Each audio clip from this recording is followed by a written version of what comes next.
तो कहा आज का जो श्रीलंका है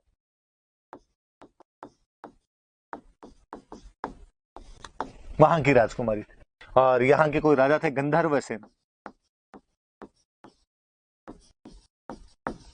और कोई रानी थी चंपावती। ये उनकी पुत्री थी गंधर्व सेन और चंपावती की।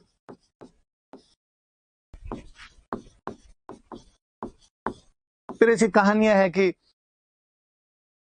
यहाँ पे राजा रतन सिंह के पास में एक तोता आया यार, तोते के नाम तक वो अपने वाले तो और बता देते हैं कि हीरामन तोता था। उस तोते ने आके रतन सिंह जी को बताया कि रतन सिंह जी यहाँ से 7 समंदर पार एक इतनी सुंदर राजकुमारी रहती है। और रतन सिंह जी उसके पीछे पीछे और चले गए, और कहते कई सालों तक वहां पे भटकते रहे। सिंहल द्वीप के राजा के उस घर में उसको घुसने का मौका नहीं मिला। फाइनली जो पैसे वैसे खत्म हो गए तो वहां जोगी वोगी का भेष और बना लिया। एक दिन राजा ने उनको देख लिया, गंधर्व सेन जो राजा था उसने ही देखा। उसने कहा कि यार जेंटलमैन, तुम शक्ल से यार सन्यासी लगते तो नहीं, इस उम्र में जोग धारण करने का क्या कारण रहा? तो उसने कहा सर आपने एकदम सटीक पहचाना, मैं तो ऐसे ऐसे करके मेवाड़ का राजकुमार हूँ। मेवाड़ को कौन नहीं जाने, मेवाड़ की ख्याति थी। और सिंहल द्वीप के राजा ने भी कहा क्या बात करते हो, आप मेवाड़ के राजा हो, फिर ऐसे क्यों भटक रहे हो, क्या कारण है इसका मुझे बताओ। और उसने मुस्कुरा कहा साहब कारण तो आपके महलों के अंदर ही मौजूद है, क्या बात करते हो। और उसने पूरी बात बताई कि साहब ऐसे ऐसे मैं तो पद्मिनी से शादी करने के लिए आया था। श्रीलंका के राजा की क्या औकात कि मेवाड़ के राजकुमार को मना करे।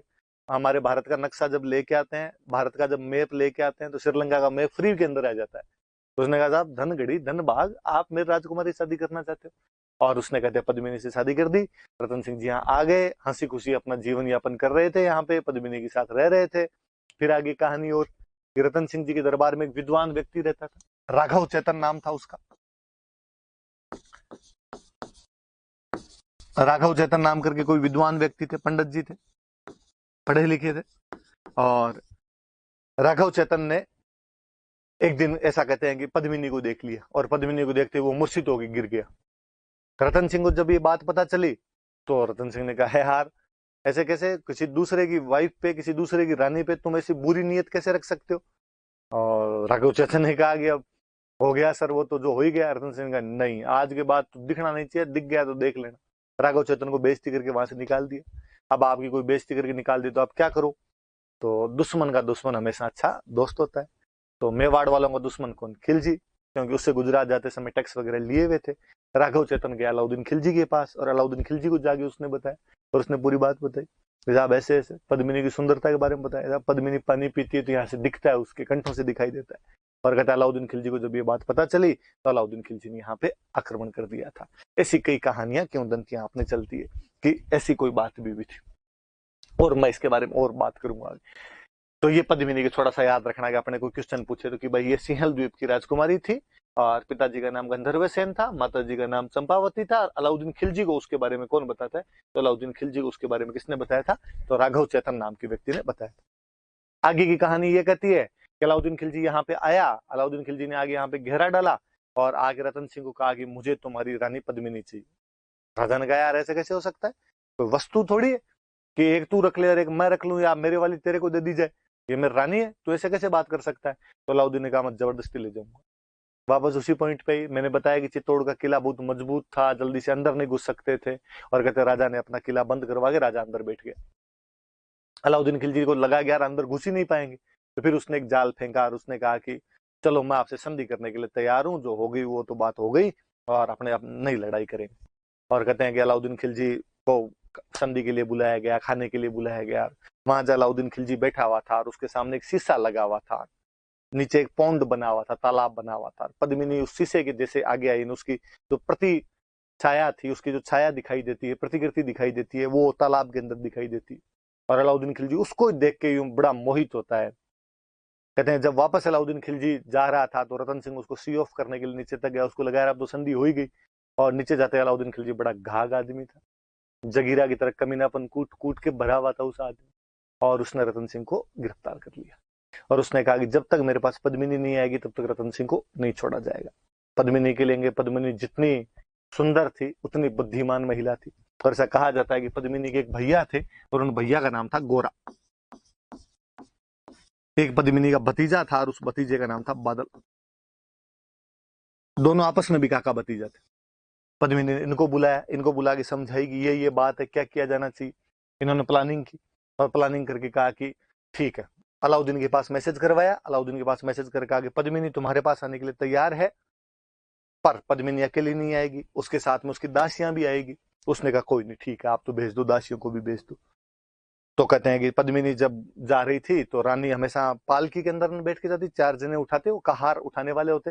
तो वो आगे की पालकी में तो पद्मिनी को बिठाया, पीछे की पालकी में जिनमें महिलाओं को बिठाना था उनके अंदर सारे के सारे शस्त्रधारी योद्धा बिठा दिए, सोल्जर्स बिठा दिए। वहां गए और नजदीक जाके वापस का कि पद्मिनी अंतिम बार रतन सिंह से मिलना चाहती। अलाउद्दीन ने कहा मिला दो यार, कैंप पड़ा कहीं पे साइड में, मिला दिया जाए इसको। और कहते हैं कि पद्मिनी वहां जब रतन सिंह के पास पहुंचे तो पद्मिनी जितनी सुंदर थे, जितनी बुद्धिमान थे, उतनी वीर महिला और थी। और उसने आसपास जो 5-7 बॉडीगार्ड खड़े थे उनको मार दिया और रतन सिंह को लेकर वहां से भाग गई। जब तक अलाउद्दीन खिलजी को नहीं समझ में आता कि हमारे साथ में धोखा हुआ है, वो लड़ने के लिए तैयार होते, इधर गोरा और बादल अपनी सेना लेके तैयार खड़े थे। कहते हैं गोरा और बादल उनके साथ लड़ाई करते हैं। गोरा तो उस लड़ाई में काम आ जाता है, वीर गति को प्राप्त हो जाता है, शहीद हो जाता है। बादल सेना को लेके वापस आ जाता है, किले के अंदर घुस जाते हैं। अब अलाउद्दीन को बड़ा गुस्सा है। अलाउद्दीन ने कहा हाँ हाँ ठीक किया आपने, तो रतन सिंह को लेके और चले गए। और आपने कहा अब तो मैं तुम्हें मार के जाऊंगा यहाँ से। और उसने कहते 8 महीने का घेरा डाल दिया था चित्तौड़ किले के बाहर। अब जब इतना लंबा घेरा चला तो किले के अंदर का अनाज और पानी समाप्त होने लग गया था, जो स्टोरेज थे वो खत्म होने लग गए थे। अपने यहाँ पे राजपूत राजाओं में एक और बड़ा जोरदार सी विशेषता हुआ करती थी कि जब भी किले का स्टोरेज खत्म हो जाए, जब भी फोर्ट का अन्न पानी समाप्त हो जाए, तो एक टर्म होती है साका।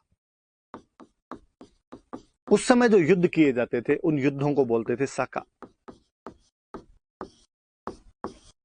अब कहा गया कि भाई अब 2 चीजें देखो। पहली बात तो ये कि ऐसा कब किया जाता, ये किले के अंदर बंद करने वाली व्यवस्था कब आती, जब ये लगता है कि दुश्मन की सेना बहुत बड़ी है, अपनी सेना कमजोर है, सीधी सीधी लड़ाई के अंदर डायरेक्ट यदि फाइट करेंगे तो उसके अंदर जीत नहीं पाएंगे। तो होता यह था कि दिल्ली वालों की फौज आ जाती थी 30,000 की, और इधर किले के अंदर कितने फौजी है, इधर फौजी बैठे 3,000 5,000 ऐसे फौजी बैठे। लगता है यार नहीं पार पड़ेगी, किले के गेट करो बंद, कितने दिन तक बाहर बैठे रहेंगे, जाना ही पड़ेगा। और ज्यादातर मामलों में होता था कि बाहर वाला बाहर से चला ही जाता। तो दिल्ली छोड़ के चित्तौड़ में रहना कई दिनों तक संभव नहीं हो पाएगा। आप अपनी कैपिटल को छोड़ के ज्यादा दिन तक दूर नहीं रह सकते। पर कई बार ऐसा होता है कि अगला रह जाता, अगले की पार पड़ जाती। अलाउद्दीन खिलजी 8 महीने रह गया। अब क्या किया जाए, तो अब का किले का तो पानी भी खत्म हो गया, किले का तो अनाज भी खत्म हो गया, भूखे मरेंगे। तो भूखे मरेंगे इससे अच्छा लड़के ही मतलब। तो लड़के मरेंगे तो अपने तो 3,000 है, सामने वाले 30,000 बैठे हैं, तो अपने तो मर जाएंगे, और अपने मर जाएंगे तो महिलाओं को और बच्चों को ये सब उठा के ले जाएंगे।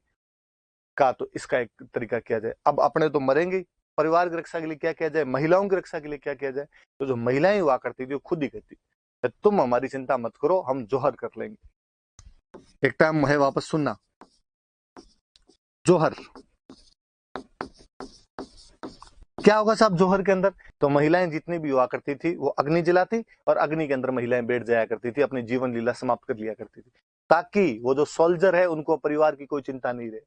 अब वो लड़े मरे, और अब वो जो सोल्जर होते थे, जब परिवार समाप्ति हो गया तो बंदे में और गुस्सा होता था, वैसे ही दुश्मन के खिलाफ लड़ने का गुस्सा हुआ करता था। अब वो केसरिये कपड़े पहनते और केसरी कपड़े पहन के बाहर लड़ने के लिए जाते।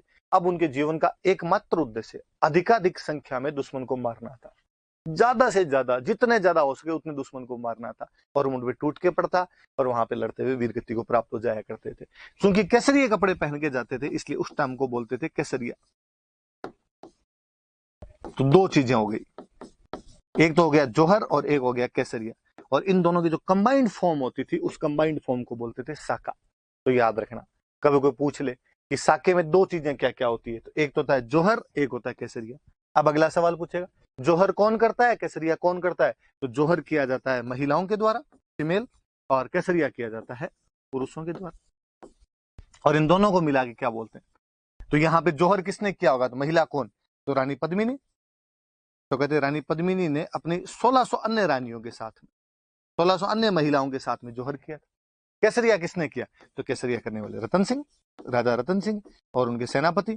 क्योंकि गोरान तो पहले शहीद हो गए थे, तो ये बादल अनजीते लोग बचे हुए थे, इन सब ने मिलकर बाद में केसरिया कर लिया। कई कहानियों में आता है कि नहीं, गोरा भी वापस आ गया था और गोरा बादल साथ में लड़ते हुए शहीद हुए थे। पर कुल मिला के सारे अलाउद्दीन खिलजी वाली उस लड़ाई के अंदर ही काम आ गए थे, उसके अंदर शहीद हो गए थे।